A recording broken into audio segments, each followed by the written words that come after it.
ప్రముఖ సినీ నటి శ్రీమతి సంగీత గారి ప్రారంభించారు. IVF చికిత్సలో 25% భారీ discount, free doctor consultation, free ultrasound scan. 49 అంటే సంతానం, 49 అంటే సంతోషం. నమస్తే, వెల్కమ్ టు యోయో టీవీ. తెలంగాణలో బీఆర్ఎస్ పార్టీని వీడి అధికార కాంగ్రెస్ పార్టీలో చేరిన బీఆర్ఎస్ ఎమ్మెల్యేలకు గతంలో సుప్రీం ఇచ్చిన తీర్పు వణుకు పుట్టిస్తున్నది. తెలంగాణలో బీఆర్ఎస్ పార్టీలో ఉన్న ఎమ్మెల్యేలలో 26 మందిని పార్టీలో చేర్చుకోవడమే లక్ష్యంగా కాంగ్రెస్ పార్టీ ఆపరేషన్ ఆకర్ష్ ప్రారంభించింది.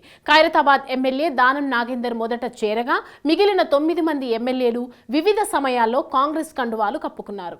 అయితే బీఆర్ఎస్ ఎమ్మెల్యేలపై అనర్హత వేటు వేయాలని స్పీకర్ గడ్డం ప్రసాద్ కుమార్ కు బీఆర్ఎస్ పార్టీ ఫిర్యాదు చేసేందుకు ప్రయత్నించగా ఆయన ఫిర్యాదును స్వీకరించేందుకు ముందుకు రాలేదు.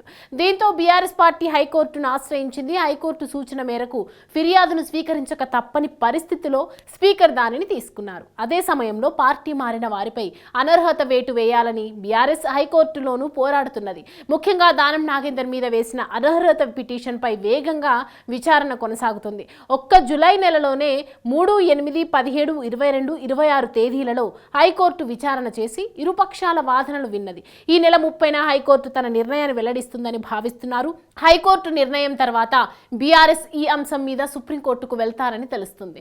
గతంలో మహారాష్ట్రలో కాంగ్రెస్ నుండి బీజేపీలో చేరిన ఎమ్మెల్యేల మీద జార్ఖండ్ మరియు ఇతర రాష్ట్రాలలో స్పీకర్లు అనర్హత వేటు విషయంలో కాలయాపన చేయడంపై సుప్రీంకోర్టు తప్పుపెట్టింది.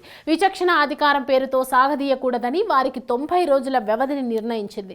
దీంతో దేశవ్యాప్తంగా అనర్హత వేటు ఫిర్యాదులపై నిర్ణయం తీసుకోక తప్పని పరిస్థితి నెలకొంది. ప్రస్తుతం తెలంగాణలో ఉన్న పరిస్థితులలో మరో 16 మంది ఎమ్మెల్యేలు చేరే పరిస్థితులు కనిపించడం లేదు. మరోవైపు స్పీకర్కు చేసిన ఫిర్యాదులకు 90 రోజుల గడువు దగ్గర పడుతుంది. దీంతో ఒకరి వెనుక ఒకరిపై అనర్హత వేటు ఖాయమని రాజకీయ వర్గాలు చెప్తున్నాయి. అందుకే కొద్ది రోజులుగా ఈ దిశగా సీఎం రేవంత్ దృష్టి సారించడం లేదని, సీఎం స్థాయిలో రాజ్యాంగబద్ధమైన విషయాలలో జోక్యం చేసుకుని విమర్శలు ఎదుర్కోవడం కన్నా తటస్థంగా ఉండటం మేలని భావిస్తున్నట్లు తెలుస్తోంది. ఈ నెల 30న హైకోర్టు తీర్పు వస్తే ఇక అనర్హత పిటిషన్ బంతి సుప్రీంకోర్టులో పడుతుంది.